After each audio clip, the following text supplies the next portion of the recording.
देखिए हमारा खास कार्यक्रम सफर विद सूरज। नमस्कार, भारत माता टाइम्स देख रहे हैं आप। मैं हूं सूरज सिंह और हमारे खास कार्यक्रम सफ़र विद सूरज में आपका स्वागत है। हमारे इस खास कार्यक्रम के मेहमान हैं आम आदमी पार्टी के प्रदेश अध्यक्ष पंकज सिंह जी। सर, स्वागत है आपका। नमस्कार सूरज जी, और भारत माता टाइम्स के सभी दर्शकों को मेरा नमस्कार। आम आदमी पार्टी कहते हैं एक अलग तरह की राजनीति करती है। क्या है आम आदमी पार्टी की राजनीति? आम आदमी पार्टी की राजनीति जो आज के समय में आम नागरिक दिनों दिन की ज़िंदगी में समस्याएं झेलता है, उन समस्याओं के समाधान और हर व्यक्ति को जो उसके अधिकार हैं, संवैधानिक अधिकार हैं, या यूं कहें कि जो बुनियादी सुविधाएं हैं, वो रोटी कपड़ा मकान से ऊपर शिक्षा, स्वास्थ्य, बिजली, पानी भी आज बुनियादी सुविधाओं के दायरे पे आते हैं। तो वो सब उन लोगों को मिल सके और हर व्यक्ति अपने आप को सुरक्षित महसूस कर सके। और साथ ही जब हमारे नागरिक अच्छी शिक्षा पाएंगे, वो स्वस्थ रहेंगे, तो वही नागरिक चल के अच्छा राष्ट्र निर्माण करेंगे, अच्छे राष्ट्र को मजबूत बनाएंगे। तो हमारा मानना है कि राजनीति ऐसी होनी चाहिए जिससे हर नागरिक को शिक्षा मिल सके, अगर बीमार है तो उसको स्वास्थ्य की सुविधाएं मिल सकें, और न केवल स्वास्थ्य की सुविधाएं बल्कि बीमारी आने ना पाएँ, ऐसी व्यवस्था हम कर सके। तो इससे आम आदमी पार्टी राजनीति के माध्यम से राष्ट्र निर्माण का रास्ता अपनाती है। ये हमारा तरीका है। पंकज सिंह आम आदमी पार्टी में कैसे आए? शुरुआत उन्होंने कहाँ से की है? पढ़ाई लिखाई कहाँ की? जन्म कहाँ हुआ है? थोड़ा अपने बारे में पहले डिटेल से बताइए। देखिए, मेरा जन्म रीवा ज़िले में एक गांव में हुआ है। मेरे पिताजी किसान हैं और खेती करते हैं। आज भी हमारी खेती बाड़ी है गांव में। गांव से ही मैंने अपनी प्राथमिक शिक्षा सरकारी स्कूल से की थी। हमारे गांव में ही सरकारी स्कूल है। उस समय तो बिल्डिंग भी नहीं हुआ करती थी। बरगद के पेड़ के नीचे पहली से चौथी तक पढ़ते थे। 5वीं का एक और पेड़ है, वहाँ पे हम लोग उसके नीचे पढ़े। उसके बाद केंद्र सरकार की एक स्कीम है जो हर जिले में है देश के, नवोदय विद्यालय समिति जिसे कहते हैं। तो ग्रामीण इलाकों के जो प्रतिभावान छात्र हैं वो जिला स्तर का एक एग्ज़ाम पास करते हैं 5वीं में, तो 6वीं से नवोदय विद्यालय में एडमिशन मिलता है। तो वो परीक्षा मैंने 5वीं क्लास में पास करी और रीवा में ही नवोदय विद्यालय है, सिरमौर नवोदय विद्यालय, वहाँ से मैंने फिर आगे की पढ़ाई करी, स्कूलिंग की। स्कूलिंग के बाद मैं बनारस हिंदू यूनिवर्सिटी में ग्रेजुएशन किया। Tata Institute of Social Sciences Mumbai में है, वहाँ से मेरी मास्टर डिग्री है। Community organisation and development practice specialisation था मेरा, वहाँ गोल्ड मेडल भी मिला। मैं कई संस्थाओं में काम कर चुका हूँ और इसी दौरान एक रिसर्च संस्थान है दिल्ली में, हजार्ड सेंटर करके, और उसके साथ एक साझा मंच, सामाजिक संगठनों का एक मंच था। तो वहाँ मैं 2007 से 10 तक दिल्ली में काम करता था। तो उस समय मैं परिवर्तन की पूरी टीम को लगभग जानता था। जैसे हमारा संस्थान साझा मंच का हिस्सा था, ऐसे परिवर्तन जो अरविंद जी की टीम चलाती थी पूरी, तो वो हिस्सा था। उस दौर में भी हम लोग मुलाकात रही है। आज भी हमारी पार्टी के प्रमुख पदों पे लोग बैठे हैं, उनसे मेरा पहले से परिचय रहा, बातचीत रही है कामों के आधार पर। उसके बाद जब अन्ना आंदोलन हुआ, जो हम लोगों से बन पड़ा, वो हम लोगों ने किया। और चूँकि मैं मध्य प्रदेश का था, तो मध्य प्रदेश के सिंगरौली वाले इलाके में पर्यावरण की समस्याएं थी। वहाँ के लोगों ने अप्रोच किया कि यहाँ आंदोलन कुछ करना चाहिए, चलाना चाहिए। तो सिंगरौली के एरिया में मैं आंदोलन करने आ गया था। तो सिंगरौली में हमारा महान संघर्ष समिति करके एक संगठन भी चलता है, आज भी चलता है। तो महान जंगल था एक्चुअली। तो उस जंगल को बचाने की हम लोगों ने लड़ाई लड़ी और कानूनी दायरे पे रहते हुए हमने लड़ाई लड़ी और लड़ाई जीती भी। आज भी महान जंगल बचा हुआ है। तो पार्टी उसी बीच बनी, चाहे दिल्ली का पहला चुनाव हो या उसके बाद के 2014 का लोकसभा चुनाव में सीधी से खुद लड़ा था, वहाँ आम आदमी पार्टी का प्रत्याशी था। फिर अरविंद जी बनारस से लड़ रहे थे, मैं बनारस में भी था टीम में। उसके बाद 2014 के बाद पार्टी ने मुझे छत्तीसगढ़ का प्रभारी बनाया। मैं वहाँ प्रदेश कार्यकारिणी से लेकर नीचे तक की टीम का गठन का कार्य किया। और साथ ही चूँकि मध्य प्रदेश का रहने वाला था, मध्य प्रदेश में भी काम करना था, तो यहाँ भी जिम्मेवारी जो मिलती गई वो मैं करता गया, विंध्य के क्षेत्र में या प्रदेश के अलग अलग हिस्सों में। और पार्टी को जहाँ जैसे जो लगा, चाहे दिल्ली के 2015 के चुनाव रहे हों उसमें कोई भूमिका रही हो, या पंजाब के 2017 के चुनाव रहे हों, या 2020 दिल्ली का चुनाव है, या मध्य प्रदेश के 2018 का चुनाव, हर भूमिका के लिए मैं तैयार रहा। और शुरू से चूँकि पार्टी से जुड़ा हूँ, पार्टी ने 2020 फरवरी में मुझे प्रदेश अध्यक्ष का दायित्व दिया। उसके पहले मैं प्रदेश संगठन मंत्री था पार्टी में। तो तब से पार्टी का यहाँ विस्तार, संगठन विस्तार और जनता के मुद्दों में संघर्ष और जो आगामी चुनाव हैं उनकी तैयारी पे लगा हुआ हूँ। पंकज जी को प्रदेश अध्यक्ष बनाया जाना जरूरी था या फिर मजबूरी था? क्योंकि आलोक जी के जाने के बाद इस तरह के निर्णय हुए। आलोक जी अभी पार्टी में है या नहीं है? देखिए, पार्टी मजबूरी से नहीं चलती है, पार्टी तो निर्णय लेती है। और पार्टी का चूँकि हम लोग सिपाही हैं, हम पार्टी के कार्यकर्ता हैं, तो जो पार्टी का निर्देश रहा है उन निर्देशों का मैं सदा पालन करता रहा हूं और आगे भी करूंगा। तो पार्टी ने 2020 में ये निर्णय लिया कि मुझे यहाँ का नेतृत्व संभालना है। यहाँ के मध्य प्रदेश के प्रभारी गोपाल जी हैं, फिर अरविंद जी की तरफ से जो टीम का गठन हुआ उस टीम का मैं नेतृत्व कर रहा हूँ। ये ज़रूर कहूँगा कि इसके पहले प्रदेश अध्यक्ष रहे हैं श्री आलोक अग्रवाल जी, उनसे जो बन पड़ा उन्होंने किया। और मेरी आदत है कि जो अच्छाइयाँ हैं उनसे सीखना है, किसी के व्यक्तिगत या कि किसी की कमियों को मैं झांकने नहीं जाता। वो उन्होंने जो अच्छा बन पड़ा उन्होंने किया, उससे जो मुझे सीखने को मिला उनका मैं तहे दिल से शुक्रिया भी करता हूँ। और आगे जो मेरे से बन पड़ेगा, सभी साथियों को साथ लेकर चलते हुए यहाँ पार्टी के लिए मैं पूरी ताकत के साथ काम करता रहूँगा। मध्य प्रदेश को लेकर आपका विज़न क्या है और केजरीवाल जी का विज़न क्या है? देखिए, मध्य प्रदेश को लेकर जो केजरीवाल जी का विज़न है वही विज़न हमारा भी है। चूँकि हमारे वो पार्टी के मुखिया हैं और पार्टी के राष्ट्रीय अध्यक्ष हैं, तो मध्य प्रदेश चूँकि अभी तक दो दलीय व्यवस्था में रहा है।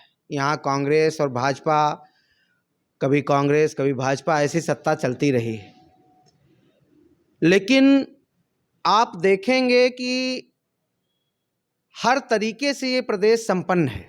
यहाँ के लोग अच्छे हैं, मतलब कांग्रेस की सरकार आई, दिग्विजय सिंह को मौका मिला तो 10 साल मौका मिला, शिवराज जी को मौका मिला तो चौथी बार वो सरकार में है, अर्जुन सिंह जी रहे या उमा भारती को भी मौका मिला, तो मौका भी जनता भरपूर देती है।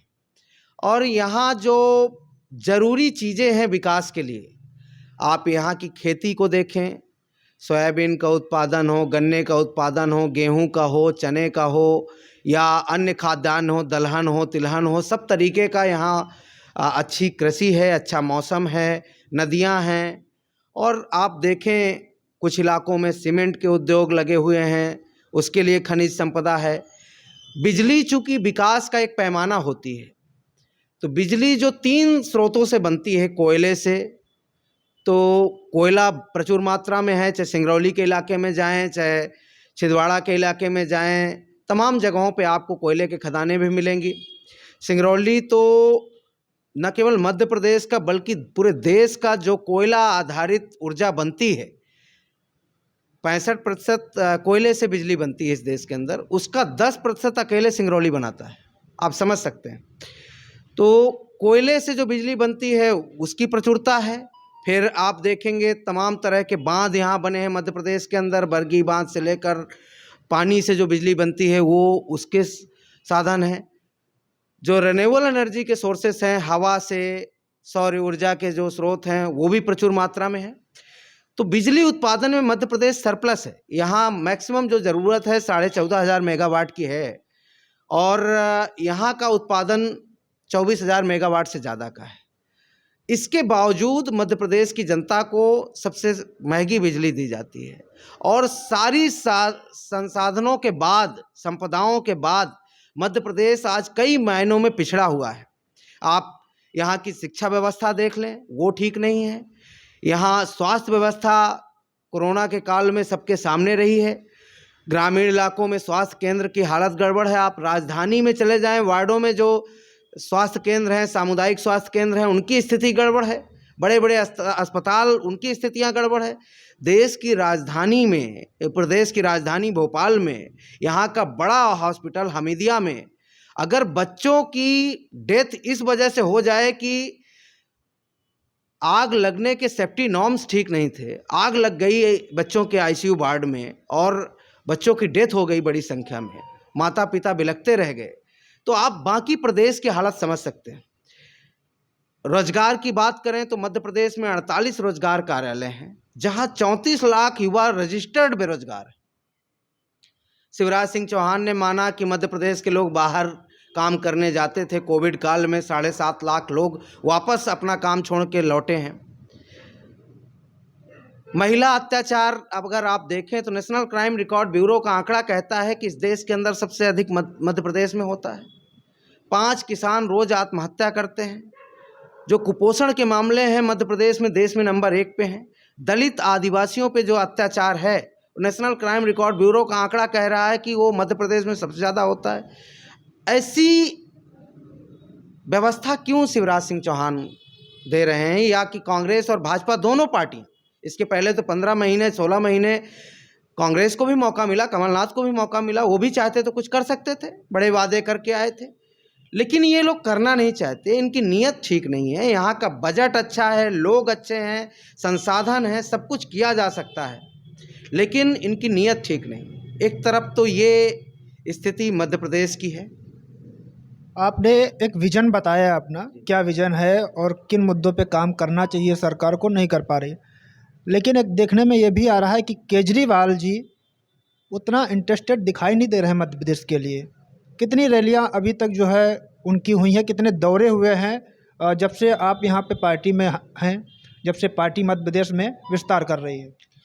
देखिए, हमारी मीटिंग होती है और पार्टी का, संगठन का, संघर्ष का और चुनावी तैयारियों का जो जायज़ा है वो राष्ट्रीय नेतृत्व तक जाता है। चूँकि देखिए, आपको क्या है कि कुछ प्रायोरिटी तय करनी पड़ती है। इन 5 राज्यों में अभी चुनाव थे। इन 5 राज्यों में से 4 राज्यों में आम आदमी पार्टी चुनाव लड़ रही थी। पंजाब, गोवा, उत्तराखंड, उत्तर प्रदेश।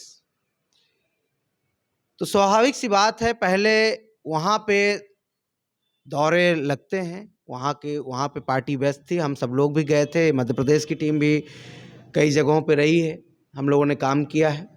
अब इसके बाद चूँकि गुजरात का भी चुनाव है, हिमाचल का भी है, मध्य प्रदेश का भी है, राजस्थान का है, छत्तीसगढ़ का, इन राज्यों में पार्टी फोकस करेगी।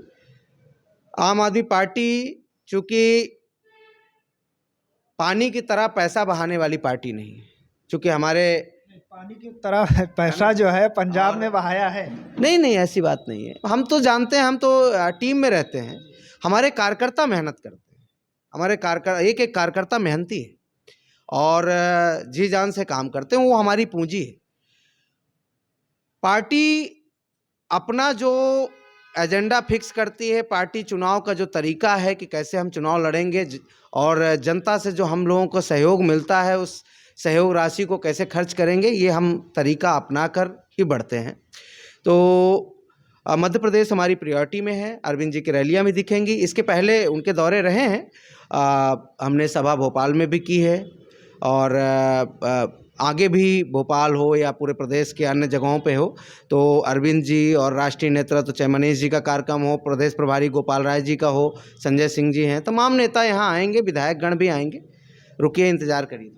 कह सकते हैं कि जिस तरह से आप लोगों ने चुनाव पंजाब में, गोवा में और उत्तराखंड में लड़ा है, वैसे ही लड़ेंगे? बिल्कुल। आम आदमी पार्टी आगामी सभी चुनाव, न केवल विधानसभा बल्कि हम नगर निकाय के चुनाव भी पूरी ताकत से लड़ने वाले हैं। निकाय चुनाव जो है उसको लेकर भी आपकी तैयारियां चल रही हैं, आप सिर्फ अभी सदस्यता पे फोकस है? आम आदमी पार्टी का निकाय चुनावों को लेकर काफ़ी हद तक तैयारी चल रही है और हो भी चुकी है। हमने तो पिछले साल चूँकि चुनाव की तारीखों का ऐलान होने वाले थे, तो कुछ प्रत्याशी भी घोषित किए थे, 200 से अधिक प्रत्याशी हमने घोषित किए थे। ठीक है, अगर वहाँ फिर से परिसीमन होता है, कोई नई घोषणा होती है चुनाव आयोग की तरह, तो फिर तरफ से तो हम प्रत्याशी अपने उस हिसाब से जो घोषणा होगी, जैसा अगर रिजर्व सीट होगी तो रिजर्व प्रत्याशी हम घोषित करेंगे। लेकिन हम तो पूरी तरीके से तैयार हैं, चाहे मुद्दों को लेकर संघर्ष की बात हो या संगठन को लेकर।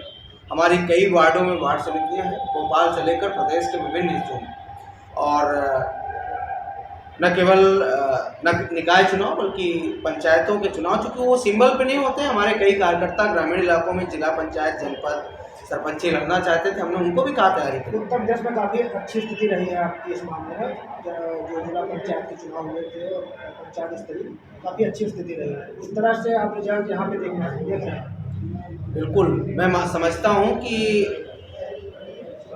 उससे बेहतर रिजल्ट यहाँ मध्य प्रदेश में। गुजरात के आंकड़ों को दोहराएंगे? गुजरात के आंकड़े हो सकता है कि कुछ एक आध शहर ही हमारे दोहरा दें। यहाँ अलग अलग शहरों में रिजल्ट अच्छा आने वाला है। आपके भोपाल या इंदौर इस ऐसे शहर गुजरात के आंकड़े दोहरा सकते हैं। जनता तैयार बैठी है।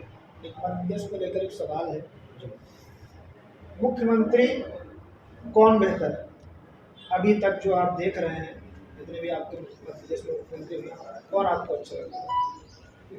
देखिए, मैं अभी अगर पिछले 1991 के बाद की बात करूं, क्योंकि अर्जुन सिंह जी के समय का काम तो यहाँ एक अलग है, क्योंकि उनके समय में क्या हुआ वो कहना एक अलग बात होगी। उनकी कल पुण्यतिथि भी थी, तो उनको श्रद्धांजलि है।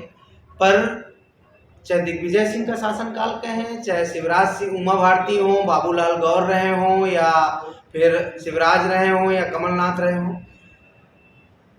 चूँकि काम से व्यक्ति की पहचान होती है। ऐसे कुछ काम दिखते नहीं हैं कि हम उनकी तारीफ कर दें। मैं ये इसलिए नहीं कि मैं किसी अन्य पार्टी में इसलिए कह रहा हूँ, आप कोई भी क्षेत्र उठा के देखें, अगर मैं कहूँ कि प्रदेश की जनता को कुएं तक लाने वाले दिग्विजय सिंह हैं और धक्का देने वाले शिवराज सिंह हैं, तो जनता कुएं पे गिरी, तो इसमें कोई अतिशयोक्ति नहीं होगी। तो ये इनकी अब क्या किस काम में बड़ाई करते हैं? आप भी कोई मुद्दे बता दें तो मैं बता सकता हूँ कि इसमें कह सकते हैं क्या। शिक्षा है, स्वास्थ्य है, बिजली है, पानी है, रोजगार है, महिला सुरक्षा है, बच्चों के कुपोषण का मामला, कोई मामला एक कहें, किसानी है, कुछ भी मामला आप कहें, आपको दिखेगा नहीं अगर ठोस काम देखें। नेता बेहतर कौन है, शिवराज सिंह, कमलनाथ? कोई नहीं है, क्योंकि जनता के लिए कोई उपयुक्त नहीं है। इन दोनों में मुझे तो नहीं दिखता। और नेता बेहतर वो है जो जनता का दुख दर्द समझे, जनता के लिए लगातार काम करे। केजरीवाल और नरेंद्र मोदी वैश्विक नेता हैं? बिल्कुल वैश्विक नेता है। अरविंद जी का अपना एक ऑरा है और उन्होंने कामों से दुनिया के अंदर एक अच्छा संदेश दिया है। मतलब आप समझिए कि संयुक्त राष्ट्र संघ के महासचिव अगर दिल्ली का स्वास्थ्य मॉडल देखने आते हैं, या अमेरिका के राष्ट्रपति अगर भारत आते हैं, उनकी पत्नी कहती हैं कि मैं दिल्ली के स्कूल देखना चाहती हूँ, तो अरविंद केजरीवाल जी ने वास्तव में काम करके दिखाया है। शिक्षा का, स्वास्थ्य का, बिजली का, पानी का, किसानों को 20,000 रुपये प्रति एकड़ मुआवजा देने का, युवाओं को रोजगार देने का, ये काम करके दिखाया।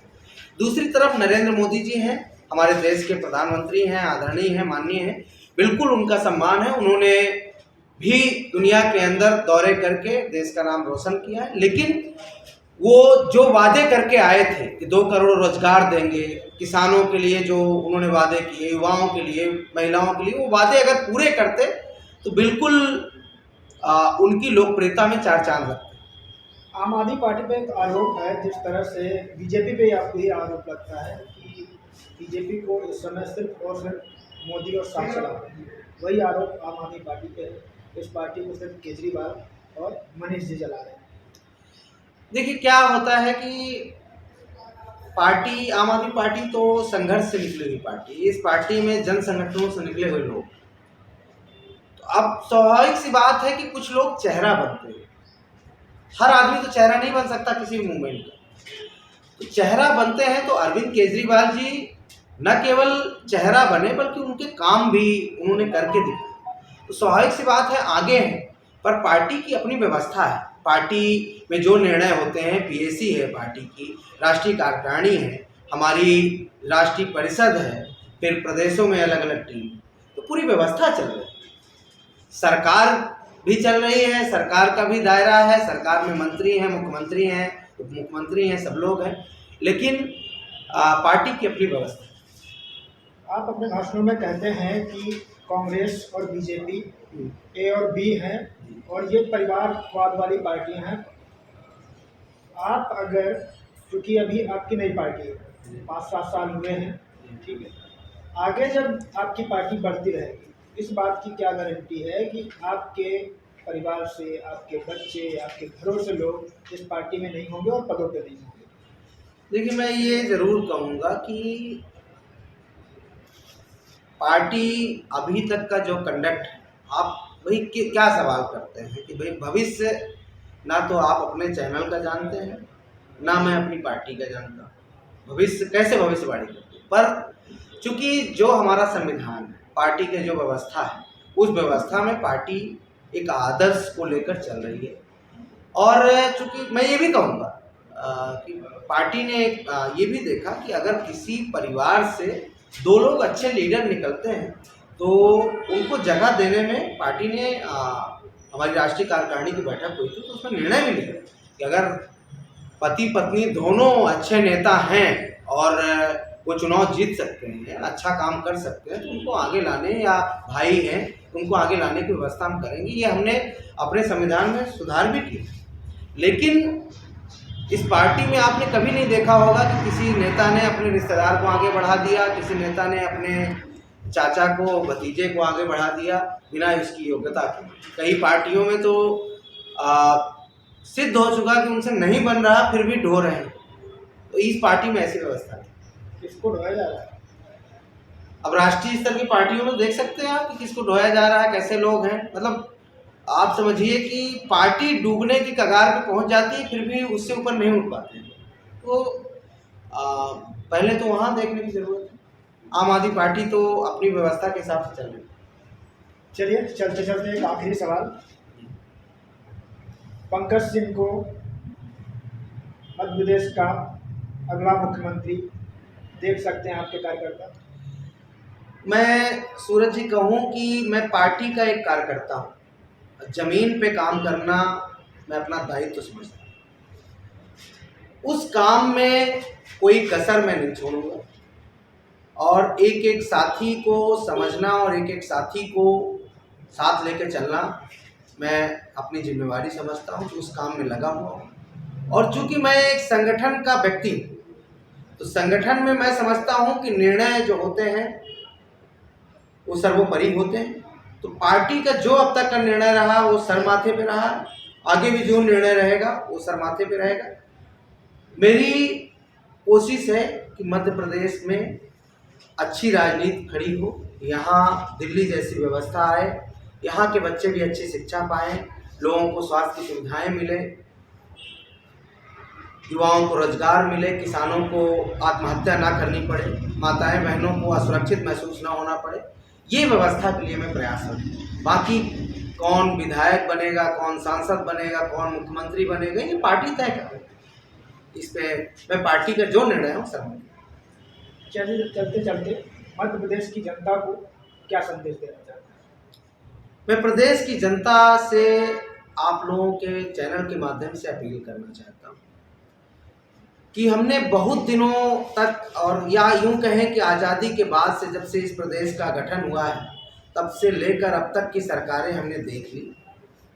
ये दोनों तरह के, भारतीय जनता पार्टी का चाहे पहले का जनसंघ का काम रहा हो, चाहे भारतीय जनता पार्टी का रहा हो, या कांग्रेस का रहा हो, या बाद में बीच में कुछ लोग और भी ऐसे गठबंधनों का हिस्सा बने, तो ऐसी व्यवस्था आपने देखा।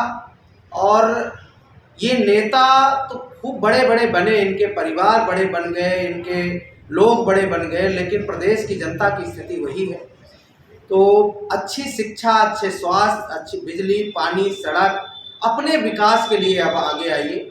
मध्य प्रदेश की राजनीति जिस तरीके से दिल्ली में आम आदमी पार्टी ने काम किया है और अरविंद केजरीवाल जी को दिल्ली की जनता ने मौका दिया, तो ऐसा मौका एक बार प्रदेश की जनता आम आदमी पार्टी को देके देखे, विश्वास देके देखे, अरविंद जी की टीम को देके देखे, तो यहाँ भी वो काम हो सकते हैं। अंतर सिर्फ और सिर्फ नियत का है, क्योंकि आम आदमी पार्टी और इसके नेताओं की नियत साफ है, बाकी भारतीय जनता पार्टी और कांग्रेस लोगों की नियत साफ नहीं है। इस वजह से इस प्रदेश का विकास अभूत रहा है। तो एक मौका आम आदमी पार्टी को प्रदेश की जनता देके देखे और फिर बदलाव देखे। चलिए, आपने मुझे बहुत समय दिया बातचीत के लिए, बहुत बहुत धन्यवाद आपका। बहुत बहुत धन्यवाद सर। तो ये थे हमारे साथ आम आदमी पार्टी के प्रदेश अध्यक्ष पंकज सिंह जी, जिन्होंने बेबाक बात की। फिलहाल इतना ही।